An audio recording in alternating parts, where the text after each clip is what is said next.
Sup guys, so a couple videos ago, I did an interview with DK Bill talking about ultimate prep and mindset, and in the video I said I'll do an AMA from the comments below with questions, and here's the AMA. I'm just going to read through the comments and answer questions as I see them. So, can you heart my comment? I already did, man. But you've quickly become my favorite player. One of the most underrated mechanics in Ultimate that no one's talking about. The fact that drag down, a few things. Drag down moves seem generally more negative on hit, so you can't get like drag down grab setups, which is huge. Multi hits pull people in better, so you don't get single hit BS. And jabs seem to pull people to the ground and keep them there, so they're gonna be more safe on hit as opposed to like those wonky ones where someone gets hit by a jab, falls down and punishes you. So it makes the game more consistent in a good way. What was the specific thing you figured out in neutral that changed substantially your skill level and closed the gap within Dabuz as a normal player and the top players? I think the idea of whiff punishing, but in the sense that forcing whiffs from my opponent, finding out how to exploit a character's range and a player's comfort zone, and make them press buttons, like get close and make them press a button, know how to back out and punish it. Because, I say player comfort zone because some people will press buttons a lot earlier than other people, and it's very important to recognize who presses buttons when. Especially in Ultimate, that's going to be the big thing. And a lot of people will just kind of throw out their hitboxes at the range that makes sense and not understand why it's not working. How do I word this? How are you keeping yourself in the modern era of persona creation? Is what I respect by you the most. I think I respond to this by knowing normal me is pretty cool. Can you be my dad? No. How long should you constantly practice before paying a lot of money to travel to major far away? It depends. If you have a local scene, you want to be able to get like top 20th percentile at your locals before you probably are good enough to go to majors and learn from the practice there.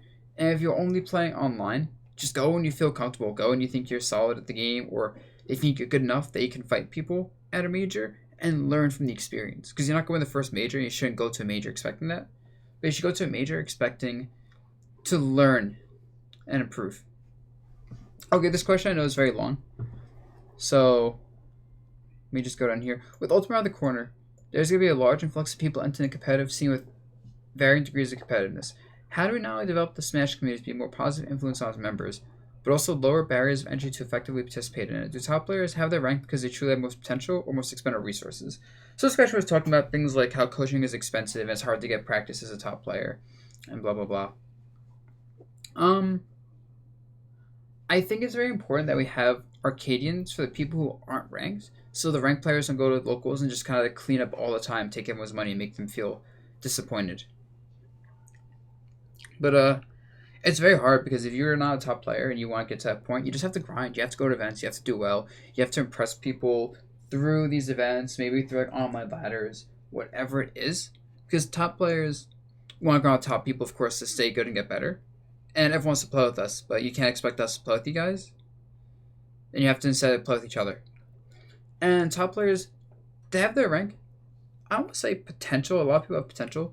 But because they were able to effectively leverage their resources. I was able to effectively leverage the fact that I was playing a lot on Wi-Fi and Brawl with a ladder and online tournaments and really constantly enter those tournaments. I was able to leverage the fact that in 4, I had a scene that was a couple hours away I could travel to and constantly go to locals and constantly beat people at these locals and play with the people I could find on Wi-Fi. And it was always just leveraging the resources. Because I didn't buy lessons. In fact, most top players didn't buy lessons. They just literally found good people, play with them, made sure to learn from playing with them, ask questions, develop tech, and, make themselves good. I don't really know a player that's gotten to top level because they just bought, only from buying lessons and paying money to go everywhere. A lot of people just came from Wi-Fi with playing with friends. P.S. I wrote this instead I worked my political science paper, right? I hate my life right now. RIP. How often do you watch gameplay? Is there something you think you do better when watching gameplay than other people? Do you have you watched the same gameplay more than once? I do watch gameplay multiple times in a row because sometimes I want to focus on different things. I think I'm really good at honing in on what I want to focus on when I'm watching gameplay, whether it's specific combos or specific setups or spacing in neutral or advantage state, or even just kind of leaning back and watching the flow of a match as opposed to honing on something. But the point is, I I'm really good at focusing on something and make sure to learn at what I'm focusing on and knowing when to stop focusing on something as well. Some people will watch gameplay and focus on something for like 5 matches. We only need to see like the situation 3 or 4 times to know what you need to know. How often I watch gameplay? It depends. Right now, I'm not watching that much unless it's like seeing new tech or getting inspiration from other players. But I think when the game is a little bit more developed, when I have the characters I want to play down, some of the setups and combos, and there's less of a grind to just play in lab, I'll probably watch gameplay at a ratio of 6 hours to 1 hour of watching. Yeah, something like that. Maybe even like 5 or 4 hours of playing to 1 hour of watching. Generally want to play more than watch. Is a good rule of thumb until the game gets really late into the meta, and you need to start watching like and learning players. What is best way you can practice? You don't have any friends that play Smash competitively? Then just you get what this guy said. Travel locals, join Wi-Fi discords, try and make friends with people who play Smash competitively. It's hard if you don't have people to play with. It's very hard to get a head start, but I did, and a lot of people came just from Wi-Fi. And if you can't find your locals, then maybe go on like Reddit and ask there. Maybe go on the Smash Facebook groups and ask there. It can be a little bit difficult. Is there a way to help people have a bad mindset? Not really. It's kind of one of those things where someone has to wean themselves out of a bad mindset. I don't know many situations where someone's been like in the wrong mindset and then just had like a talking to, and boom, it's fixed. You can try though. How important do you think taking notes is in order to improve? Should be something I regularly do. When the game is new, you shouldn't really take many notes, honestly, unless it's basic things like this is a good move or this is a good combo starter. But as the game progresses, it's important to take notes, not so much to get better, but to not forget things you know. Especially with 70 plus characters, it's gonna be really nice to have notes on every character that you're playing for the matchups you're playing often, and be able to say, okay, I forgot this matchup. Let me just look at my notes. Oh, my notes say use this move and play this way. Cool, now I remember this matchup. Because otherwise, let's say you don't play like Sheik against Sheik for a year, you'll probably forget it if you don't have those notes. But I'm also one of the most note-heavy players, if not the most one out of all the top players. So maybe for me, it's a little bit different than most people. What are some things you see holding good players from becoming great players? Getting frustrated with the game instead of just trying to improve. Have you decided your competitive roster going into Ultimate? Not entirely. I'm feeling some characters, but like Palutena, Olimar, pretty good. Inkling as well.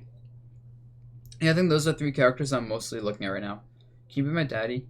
And if you can't, then be my friend on Switch. Damn, 2 people want me to be their daddy. Gonna have to say no again. Can I be your friend on Switch? Only 100 people limited on the friends list. I want to save it for like the top people. Sorry. I think you should make Olimar, Young Link, Belmonts, or Ice Climbers around. Oh, this time around. Olimar, yes. Young Link, Belmonts, Ice Climbers, I'm not sure if they're good enough. And I don't like how Ice Climbers has dumb AI with Nana. DK Bill is actually DK Bill. DK Will is a different person. Although DK Bill got inspiration from DK Will. Do you plan on having future discussions about the metagame with other top players? Hopefully stream to record it as a podcast. Well, when I stream, I try to bring on other top players and talk with them. So I guess in that sense, yes. But I don't have any plans for future videos like this. This is more of a one-off, I think. Are you coming to New York locals? I'll probably try to go to Xenos every now and then, and definitely Aeons on Long Island. Hope I don't drop her. Let's see.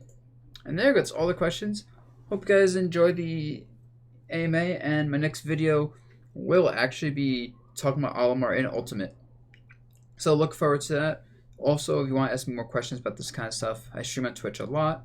You can find my stream right here, twitch.tv/Dabuz. Okay, peace.